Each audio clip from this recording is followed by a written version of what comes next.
Alguma vez na vida você já chegou a ver algo como uma água empoçada, cheia de resíduos orgânicos, lixo, lama, como se fosse um pântano?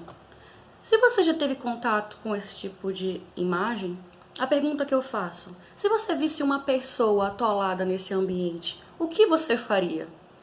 E outra, se você fosse a pessoa atolada, o que você faria? Bom, é sobre isso que nós vamos estudar no Salmo 40, como o Senhor nos tirou de um charco de lodo e colocou nossos pés em rocha firme.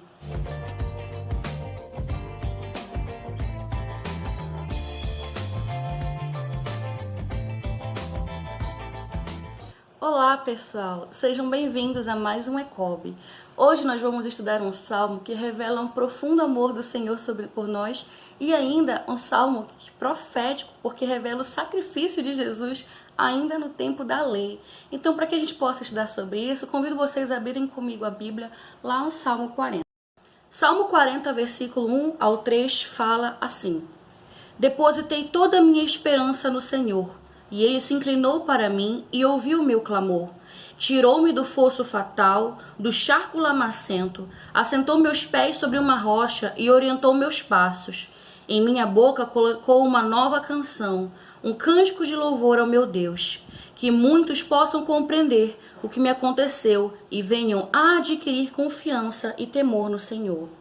O versículo 1 ao 3, o salmista relata um livramento, algo que o Senhor fez por ele, retirou de um charco lamacento. Em algumas versões fala, depositei minha confiança no Senhor, ou esperei com paciência no Senhor. Isso é muito lindo porque esperar com paciência no Senhor é uma das características dos grandes heróis da fé na palavra, como Abraão, que mesmo sabendo que não podia ter filhos, esperou com paciência no Senhor e recebeu a promessa. Ou então mesmo José, que ainda muito jovem recebeu o sonho que seria grande em seu tempo, esperou com paciência no Senhor e mesmo após grandes tribulações, o Senhor honrou. Assim teremos também relatos de outros e outros heróis da fé. Ou seja, esperar com paciência no Senhor é esperar confiando no Senhor, tendo convicção que se Ele te prometeu, Ele vai cumprir. E essa característica é fundamental para nós hoje, nos tempos em que nós vivemos, onde a tribulação, o medo constantemente tenta nos abalar, mas o Senhor sempre estará ali para guerrear por nós, e nós podemos ter o nosso coração confiante de que nós devemos esperar com paciência no Senhor, e Ele retirará os nossos pés de um charco de lodo. Lembra do relato que eu falei no comecinho, o exemplo?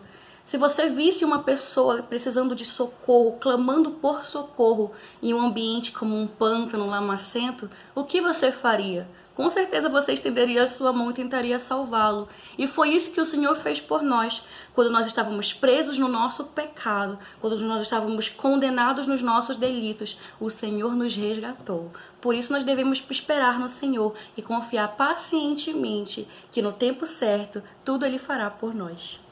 O versículo 3 revela algo muito interessante sobre a música que agrada ao Senhor. Vamos falar sobre isso um momento? A música que agrada ao Senhor tem 4 características. Primeiramente, ela é divina, pois em minha boca colocou uma nova canção, ou seja, vem por parte do Senhor. 2. Revela uma nova natureza. Não fala mais sobre o homem pecador, mas sobre o homem transformado. 3. Tem um propósito, que é um hino de louvor a nosso Deus. Não é para entreter as pessoas ou fazer com que o culto se torne mais bonito, mas para um louvor ao nosso Deus. 4. Tem um resultado. Muitos verão essas coisas e temerão ao Senhor. O louvor que agrada ao nosso Deus precisa principalmente ser um louvor cristocêntrico, como o salmista mostrou aqui. O Senhor revelou a ele louvores, colocou em seus lábios, e todos esses louvores eram para a glória do Senhor. O versículo 4 e 5 fala: Extremamente feliz é aquele que no Senhor deposita sua plena confiança, e que não segue os arrogantes, nem aqueles que cultuam a mentira. Ó Senhor, quantas maravilhas tem realizado, bem como teus desígnios. Quisera eu poder proclamá-los e pregá-los todos, mas são por demais numerosos. O versículo 4 e 5 é uma exortação para que o povo se entregue ao Senhor. Ele mostra quão numerosos são os benefícios de servir ao nosso Deus. São tantos que é impossível de contar. Esse é o nosso Deus, o Deus que muito pode fazer por nós, que luta as nossas guerras e que acalenta o nosso coração. Versículos 6 ao 8 falam: Fizeste-me compreender que nem oferendas e sacrifícios desejaste, não requereste de mim holocausto para remir meus pecados. Então declarei: Eis aqui estou, no pergaminho está escrito ao meu respeito. Tenho imensa alegria em fazer a tua vontade, ó meu Deus, a tua lei está no íntimo do meu ser. Aqui nós podemos entender o sacrifício que Jesus fez por nós. Mesmo no tempo da lei, o Espírito Santo já se revelava, Deus já revelava a sua vontade. Holocaustos e sacrifícios animais não era isso que agradava ao Senhor, mas um coração quebrantado e contrito. E principalmente, o salmista sabia que o Senhor tinha muito mais a oferecer, um sacrifício único que cessaria todo o nosso pecado. E esse sacrifício era a morte do seu Filho Jesus. Aqui nós podemos ver Jesus sendo revelado como o sacrifício que agrada ao Senhor e que não é apenas um holocausto de animais, mas um sacrifício vivo e queria remir toda a humanidade. Isso mostra também uma revelação apocalíptica, porque o salmista fala que esse sacrifício colocou o seu nome em um pergaminho. E Apocalipse fala que João vê um livro escrito o nome das pessoas que foram salvas pelo sangue de Jesus. Esse é o livro da vida. Então o salmista sabia que é por meio desse sacrifício único que salvaria toda a humanidade, o seu nome estaria escrito no livro da vida. E o versículo 8 mostra também o coração de Jesus. Tenho imensa alegria em fazer a tua vontade, a tua lei está em minhas entranhas. O salmista também fala isso porque entranhas era o que as pessoas entendiam como mais próximo do sentimental. Hoje nós falamos de coração, mas antigamente se falava de rins, tripas, porque as pessoas entendiam que das entranhas fluíam as emoções, mesmo que nós entendemos hoje como o coração que flui as emoções.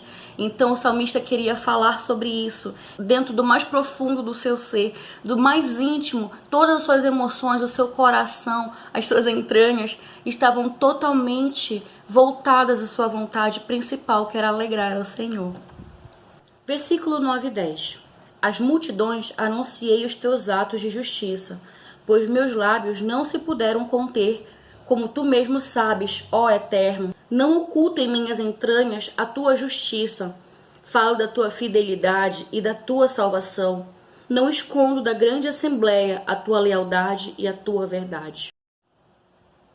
Aqui nós temos um relato do salmista sobre a sua total fidelidade ao Senhor.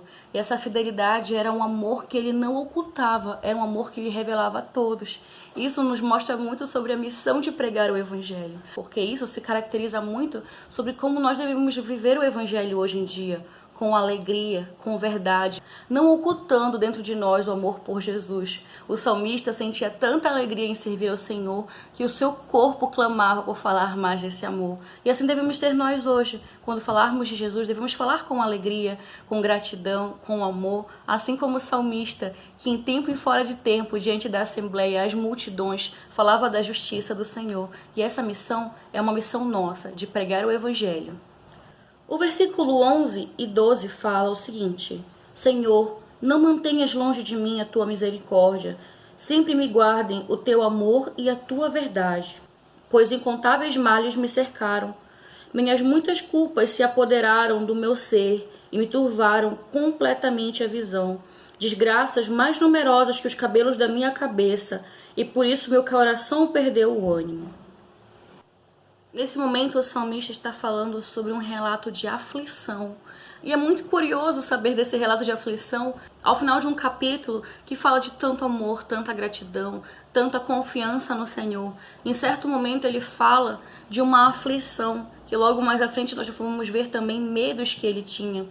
Mas nesse momento, a aflição de Davi não é outra a não ser que a misericórdia e a verdade dele se afastem de Davi. Davi tem medo que a culpa o afaste do Senhor. Então nós podemos ver agora que o principal medo de Davi não é pelos grandes inimigos que o cercam, mas que o Senhor se afaste dele, porque ele tem a plena certeza de que enquanto o Senhor estiver ao seu lado, enquanto a misericórdia e a verdade e o amor do Senhor o protegerem, nada mais pode o abalar. Então, nesse momento, o primeiro clamor que Davi faz nesse salmo é: não se afaste de mim, eu preciso de você perto de mim. Assim deve ser o nosso coração em dias de aflição, que todos nós vamos passar, mesmo tendo total conhecimento do amor e da misericórdia do Senhor. O nosso temor, o nosso medo tem que ser de que a culpa rompa o relacionamento e a intimidade com Deus. Porque o Senhor já nos tirou do pecado, o Senhor já nos tirou do charco de lodo. Então a culpa tem que ficar para trás, porque isso não pode ser uma barreira que nos impeça de entender a grande misericórdia do Senhor. Versículo 13, 14 e 15 fala: agrada-te, Senhor, em libertar-me, apressa-te, Senhor, em socorrer-me. Sejam humilhados e frustrados todos os que conspiram contra a minha vida. Retrocedam humilhados os que desejam a minha ruína. Fiquem aturdidos com sua própria vergonha os que zombam de mim. Perceba que o salmista relatou aqui o que seria para ele o pior cenário. Um momento em que pessoas tentam contra a sua vida, em que outros tentam humilhá-lo e derrotá-lo. Então ele clama ao Senhor: apressa-te em livrar-me. Pede socorro a Deus. Para o salmista, esse era o pior cenário. Mas para você, qual pode ser o pior cenário hoje? Algo que tem tirado a sua paz, tirado o seu descanso? É uma luta na mente? É uma luta na família? É uma luta no ambiente de trabalho, na sociedade, na igreja, ministerial? Qual tem sido hoje a luta que faz com que você clame ao Senhor pedindo socorro? Veja o que o salmista mostrou durante esse louvor que fez ao Senhor. Primeiro ele reconheceu que o Senhor o tirou do pecado, depois ele mostrou a grandeza do Senhor, a gratidão que ele tinha, o louvor e a certeza que somente o Senhor poderia tirá-lo da luta, da pior luta, que era a culpa do pecado, e da luta mais comum, que são as aflições da vida. Então, se hoje você tem enfrentado luta na sua mente ou em qualquer outro âmbito emocional, físico, psicológico, saiba que o Senhor, Ele é o nosso Deus. Veja como Davi relatava, veja como o salmista relatava o Senhor. Ele dizia que amava tanto ao Senhor que aquilo estava dentro das suas entranhas. Então, uma das lições que nós podemos tirar com esse salmo é: primeiramente, aposse-se da palavra, leia a palavra, medite na palavra e que ela seja viva dentro de você.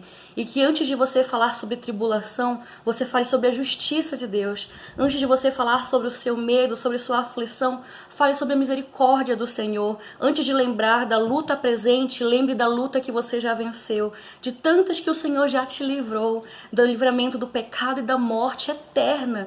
Que mais você pode esperar de um Deus tão misericordioso? Um Deus que já te livrou do inferno por amor.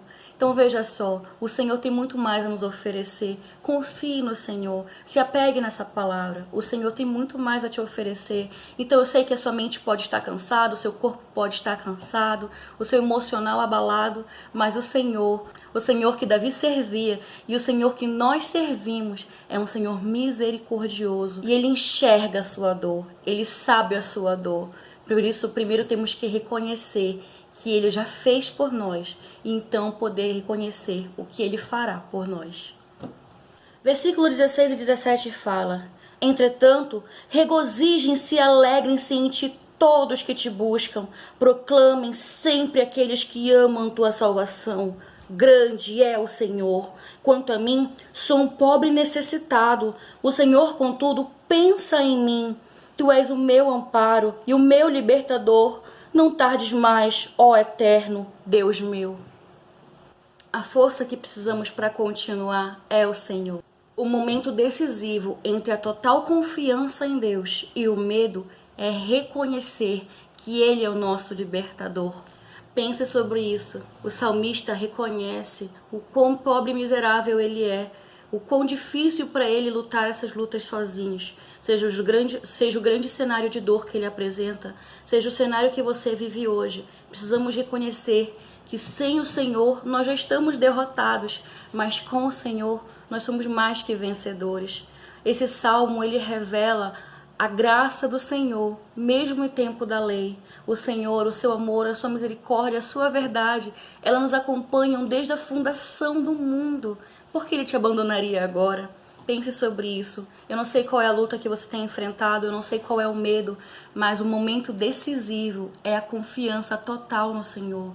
É aquilo que nós falamos no começo do ECOB. Uma das principais características dos heróis da fé é que eles esperavam confiando no Senhor. Eles não esperavam tomando decisões ou atitudes ou decidindo o que seria melhor para eles. Eles esperavam esperando, eles esperavam confiando, eles esperavam temendo ao Senhor. E o trabalho deles era simplesmente falar de Jesus, falar do amor, falar da grandiosidade do Senhor. Enquanto você cuida das coisas do Senhor, Ele cuida das suas coisas. Então, se a luta está muito difícil, louve ao Senhor. Se o momento é de muita dor, ore ao Senhor. Se a tribulação na mente ou no mundo é muito grande, leia a palavra. O meu conselho para você essa noite é que você possa tirar um tempo para escrever sobre isso, pegar o versículo 1, fazer um grande cartaz e colocar onde você possa ver, para que todos os dias você possa lembrar que esperando com paciência no Senhor, Ele irá te socorrer, Ele nunca irá te abandonar. Ele é o seu Deus, Ele é o nosso Deus e Ele olha por nós, Ele olha para nós. O Senhor nos ama e Ele já deu provas infinitas e continua nos dando diariamente. Então não tema o mal do mundo, não tema o seu próprio mal, abra mão da culpa do pecado do passado e confie no Senhor e muito mais Ele pode fazer por você. Então, pessoal, esse foi mais um ECOB, um desenrolar sobre o Salmo 40. Espero que isso possa trazer luz para a sua vida e luz para o seu entendimento bíblico e que você possa ter prazer em meditar mais sobre o Salmo 40 de hoje em diante, a partir desse olhar que nós trouxemos a você. Então, continue acompanhando, não se esqueça de inscrever no nosso canal, ativar o sininho para receber as notificações e se você gostou desse vídeo, deixa um curtir pra gente e um comentário pra gente saber o que você achou. Nós vamos nos despedindo por aqui e agradecemos pela companhia. Até a próxima. Shalom!